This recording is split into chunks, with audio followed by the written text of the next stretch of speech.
آپ کی مقدمہ لڑتی رہی، پیچھے نہیں ہٹی. اور جنہوں نے شہید محترمہ بینظیر بھٹو کو شہید کیا، ان کا یہ غلط فہمی تھا کہ اب جبکہ شہید محترمہ بینظیر بھٹو موجود نہیں ہوگی تو سندھ کی آواز، بلوچستان کی آواز، پختونخوا کی آواز، وسیب کی آواز، پنجاب کی آواز، وفاق کی آواز، گلگت بلتستان اور آزاد کشمیر کے حقیقی آواز ہمیشہ کے لیے دب جائے گی. اور پاکستان میں صرف اور صرف سیاسی کٹ پتلیاں ہوں گے جو اپنے اقتدار کے خاطر، اپنے کرسی کے خاطر موقف پہ بھی سودا کرنے کے لیے تیار ہوتے ہیں، نظریہ پہ سودا کرنے کے لیے تیار ہوتے ہیں، منشور پہ سودا کرنے کے لیے تیار ہوتے ہیں، پاکستان کے عوام کے حق پہ سودا کرنے کے لیے تیار ہوتے ہیں، صوبوں کے حق پہ سودا کرنے کے لیے تیار ہوتے ہیں، پاکستان کا نیشنل سیکیورٹی پہ، ہمارا اٹامی احساسوں پہ سودا کرنے کے لیے تیار ہوتے ہیں، سب کچھ کرنے کے لیے تیار ہوتے ہیں، ملک کو نقصان پہنچانے کے لیے تیار ہوتے ہیں. بس ان کو اسلام آباد کی کرسی پہ بیٹھنے کا شوق ہوتا ہے. اور آج تک 27 دسمبر 2007 سے لے کے آج تک جو نقصان پاکستان اٹھا رہا ہے، جو نقصان آپ اٹھا رہے ہو، جو اس ملک کے عوام آج تک اگر مشکل میں ہیں تو صرف اس لیے کہ تم نے شہید محترمہ بینظیر بھٹو کو شہید کیا اور ہم پہ یہ کٹ پتلیوں کو مسلط کیا.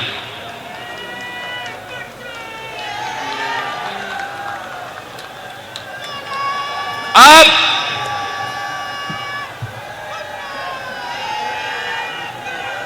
پاکستان ایک ایسا جگہ پہ کھڑا ہے کہ مسئلے ہی مسئلے ہیں، اندرونی مسئلے ہیں، معاشی بحران ہے، دہشت گردی کا مسئلہ ایک بار پھر سر اٹھا رہا ہے. ہر صوبے کے اپنے اپنے مسئلے ہیں اور بیرون ملک بھی، بیرون سطح پہ پاکستان کے لیے بہت سارے امتحان آنے والے ہیں. چاہے پاکستان کے جو اندرونی مسئلے ہیں یا پاکستان کے جو بین الاقوامی سطح پہ ہمارے مشکلات ہیں، ان تمام مسائل کا مقابلہ کرنے کے لیے پاکستان کی سیاسی جماعتیں، پاکستان کی سیاسی قوتیں جو سٹیک ہولڈرز ہوتے ہیں، ان کو مل کے ان مسائل کا مقابلہ کرنا پڑے گا. کسی ایک سیاسی جماعت کے پاس نہ وہ مینڈیٹ ہے، نہ وہ طاقت ہے کہ وہ ایک وقت تمام اندرونی اور بیرون ملک کے جو مسائل ہے ان کا مقابلہ کرے. پاکستان پیپلز پارٹی کو پاکستان کے عوام نے ایک ذمہ داری دیا ہے. اب اس واحد سیاسی جماعت ہو جو آج کل کے سیاسی صورتحال میں بھی تو جی بالکل آپ کی اپنے اسمبلی میں ہمارے تعداد اتنا نہیں ہوں گے، مگر ہم جواب دے اگر ہے تو گری خدا بخش کو جواب دے ہے. اگر ہم جواب دے ہیں تو پاکستان پیپلز پارٹی کے جیلوں اور اس ملک کے عوام کو جواب دے ہیں. اور یہی وجہ ہے کہ ہم آپ کی آواز اٹھاتے ہیں اور اٹھاتے رہیں گے. جب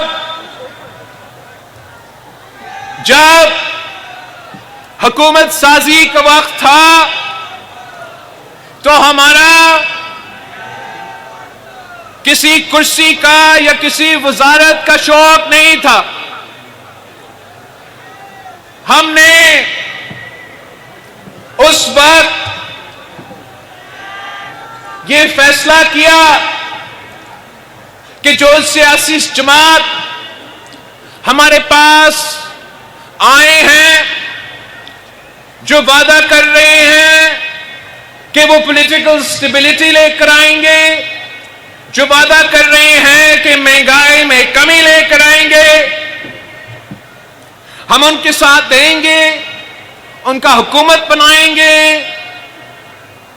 اور ہم نے اس وقت ایک معاہدہ پہ دستخط کیا کہ ہم آپ کو اپنے ووٹ تو دلوا رہے ہیں، مگر ایسے نہ ہو کہ آپ ووٹ لے کے آنکھیں بھر جائیں. ایسے نہ ہو کہ جیسے ماضی میں ایک سیاستدان آپ کے بارے میں کہتا تھا کہ جب مشکل میں ہو تو پیر پڑتے ہو اور جب مصیبت سے نکل جاتے ہو تو گلا پکڑتے ہو. تو یہی وجہ تھا کہ پاکستان پیپلز پارٹی کی چیئرمین، چاہے وہ بلوچستان ہو، چاہے وہ سندھ ہو، چاہے وہ پختونخوا ہو، چاہے وہ ہمارا وسیب ہو، ہم نے ان رائٹنگ لکھوایا کہ پی ایس ٹی پی ہم مل کے بنائیں گے. ہمیں معلوم تھا کہ بلوچستان اور سندھ اور جنوبی پنجاب اور جنوبی پختونخوا سب سے زیادہ متاثر تھے پچھلے سیلاب سے. تو یہی وجہ تھا کہ ہم نے اپنے معاہدہ میں لکھوایا تھا، باقاعدہ لکھوایا تھا کہ سب سے پہلے ترجیح یہ ہے کہ جن لوگوں کو اس سیلاب میں نقصان ہوا ان کا ضروریات ہم پورا کریں گے. ہم نے اپنے لیے کوئی وزارت نہیں مانگا، صرف اپنے عوام کا حق مانگا ہے. اور آج مجھے آپ کو افسوس کے ساتھ کہنا پڑ رہا ہے کہ ابھی تک اس ڈاکیومنٹ پہ عمل درآمد کرنے کے لیے ہم ناکام رہے ہیں. اور میرے لیے اپنے ممبران کو بار بار مجبور کرنا کہ اسمبلی پہنچے، کورم پورا کرے، ان کا ہر بل کو آنکھیں بند کر کے ووٹ ڈالے، مگر آپ جب اپنے علاقے میں واپس جاتے ہو تو آپ خالی ہاتھ واپس جائیں. جب آپ اپنے علاقے میں واپس جاتے ہو اور آپ سے سوال کیا جاتا ہے معیشت پہ، امن و امان پہ، دہشت گردی پہ، پاکستان کے مسائل پہ، تو آپ کے پاس کوئی جواب نہ ہو. اس طریقے سے حکومتیں نہیں چلتے. حکومت کا ذمہ داری ہے کہ وہ پارلیمان کو اعتماد ملے اور ہر مسئلہ کا حل پارلیمان سے اتفاق پیدا کر کے منظور کرے. اگر ہم اسی طریقے سے چلتے ہیں تو میں پر امید ہوں کہ انشاءاللہ تعالی ہم واقعی پاکستان کے عوام کے تمام مسائل کا حل نکال سکتے ہیں۔ حکومت کے پاس یک طرفہ فیصلے کرنے کا مینڈیٹ موجود نہیں ہے۔ پارلیمان میں حکومت کا یک طرفہ فیصلے کرنے کا مینڈیٹ موجود نہیں ہے۔ حکومت کے پاس اگر کوئی مینڈیٹ ہے تو وہ اجتماعی فیصلے کنسنسس پہ مبنی فیصلے کا مینڈیٹ ہے اس حکومت کے پاس۔ اور میں حکومت کو یہی تجویز دیتا ہوں اور صدر پاکستان سے اپیل کرتا ہوں کہ بطور صدر پاکستان اور وفاق کا نمائندہ کہ حکومت کو یہ تجویز دیا جائے کہ جو فیصلے اتفاقی رائے سے لیے جاتے ہیں وہ طاقتور فیصلے ہوتے ہیں، وہ مسائل کے اصل حل نکالتے ہیں۔ صدر زرداری نے پہلے یہ تاریخ رقم کیا تھا کہ 5 سال حکومت جب پہلی بار مکمل ہوا تاریخ میں، تو صدر زرداری کا یہ سیاسی کارنامہ تھا، اور یہ صرف اس لیے ممکن تھا کہ اس کے باوجود کہ ہمارے پاس اکثریت تھا، اس کے باوجود کہ ہم پنجاب میں ان کے بغیر حکومت بنا سکتے تھے، اس کے باوجود کہ ہم پختونخوا میں اپنا ہی وزیر اعلیٰ بنا سکتے تھے، پورا ملک میں صدر زرداری نے ریکنسیلیشن کے نام پہ تمام سیاسی جماعتوں کو ساتھ لیا، اور جب تمام سیاسی جماعتوں نے مل کے فیصلے لیے تو ہمارے معیشت کے لیے بہتر فیصلے لیے گئے۔ جب تمام سیاسی جماعتوں نے مل کے فیصلے لیے تو تاریخ میں پہلی بار آپ کو NFC ایوارڈ ملا، صوبے کے حقوق ملے، اور 18ویں ترمیم کی صورت میں 1973 کی کانسٹیٹیوشن پاس ہوا۔ آج بھی اگر ہم نے دہشت گردی کا ایک بار پھر مقابلہ کرنا ہے، اگر ہم نے ہمارا زراعت کو، ہمارا ٹیکنالوجی سیکٹر کو معاشی قتل سے بچانا ہے، اگر ہم نے سیاسی سٹیبلٹی قائم کرنا ہے تاکہ ہم بین الاقوامی سازشوں کا مقابلہ کر سکے، تو تمام فیصلے اتفاق رائے سے لینے پڑیں گے۔ اس وقت جو لوور ریپیرین ہیں ان کا حکومت کے جو کنالز کا پالیسی ہے اس پہ سخت اعتراض ہے، یہ بھی یک طرفہ فیصلہ ہے، ہمارا معاہدہ کی خلاف ورزی ہے۔ اس کے ساتھ ساتھ کچھ ایسے فیصلے جو معیشت کے حوالے سے ہیں، کچھ ایسے فیصلے جو قانون سازی کے حوالے سے ہیں، ان تمام ایشوز پہ انشاءاللہ تعالی پاکستان پیپلز پارٹی کا کوشش یہی رہے گی کہ ہم آپ کا نمائندگی کرتے ہوئے جتنا سیاسی سپیس موجود ہے اسی سیاسی سپیس میں آپ کا حقوق کا تحفظ کریں اور پاکستان کے مسائل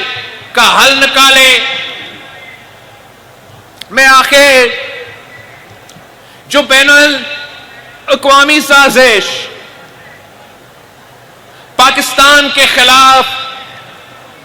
پک رہا ہے، جس کا مقابلہ کرنے کے لیے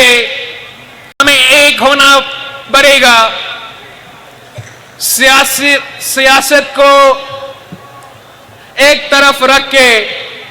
پاکستان کا اور پاکستان کا دفاع کا سوچنا پڑے گا۔ آپ کو معلوم ہے کہ قائد عوام شہید ذوالفقار علی بھٹو پاکستان کا اٹامک طاقت کی بانی ہیں، اور آپ کو یہ بھی معلوم ہے کہ قائد عوام کو تخت دار پہ پہنچانے میں ایک جو سب سے بڑا جرم بین الاقوامی طاقتوں کی نظر میں وہ یہ تھا کہ قائد عوام نے اسلامک بم بنا دیا۔ آپ کو یہ بھی معلوم ہے کہ شہید محترمہ بینظیر بھٹو نے پاکستان کو میسائل ٹیکنالوجی دلوائی۔ مطلب کہ اگر شہید ذوالفقار علی بھٹو نے ایٹم بم دلوایا تو اس کا جو بندوق ہے، وہ جو میسائل ہے جس پہ آپ وہ اٹامک ویپن باندھ کے فائر کر سکتے ہو، وہ طاقت شہید محترمہ بینظیر بھٹو نے دلوائی تھی۔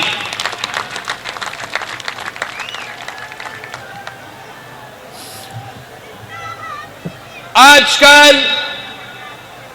پاکستان کے مخالف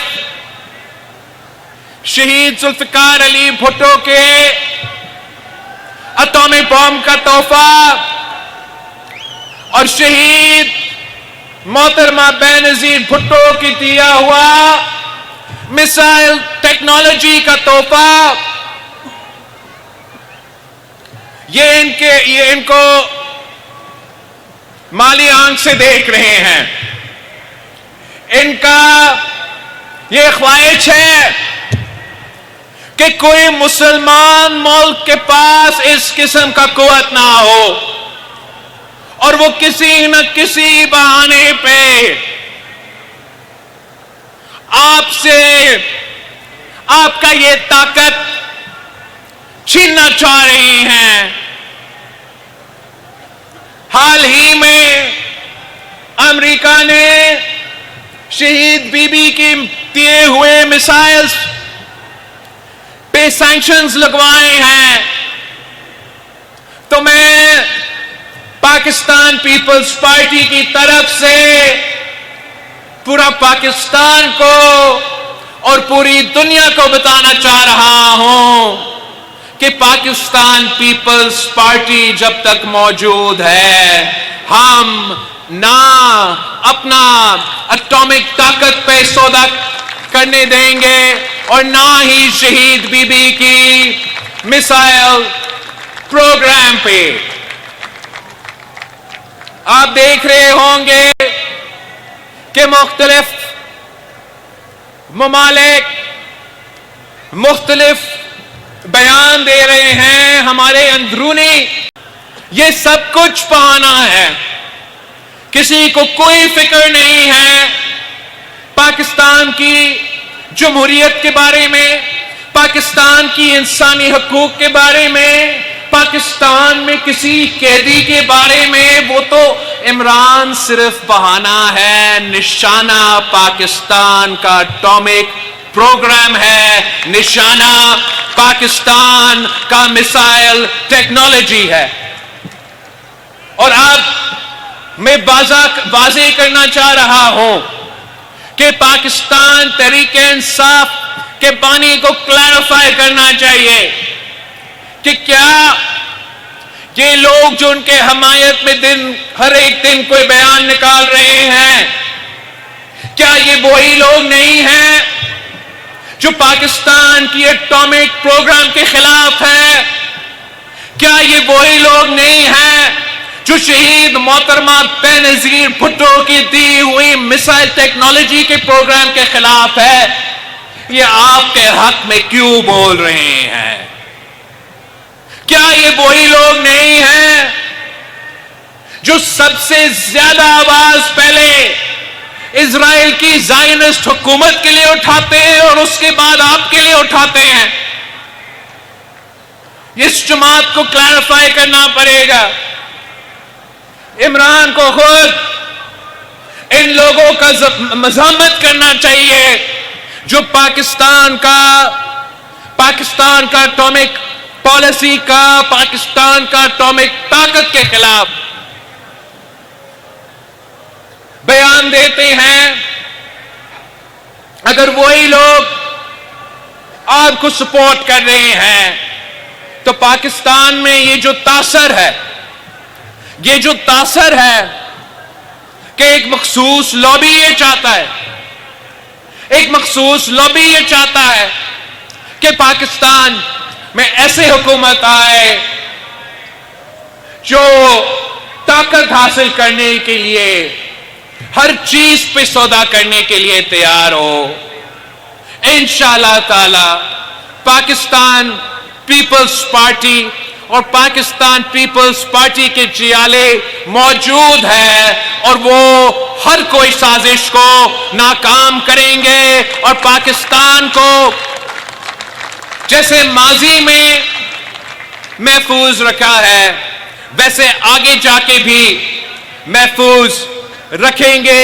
اور صدر پاکستان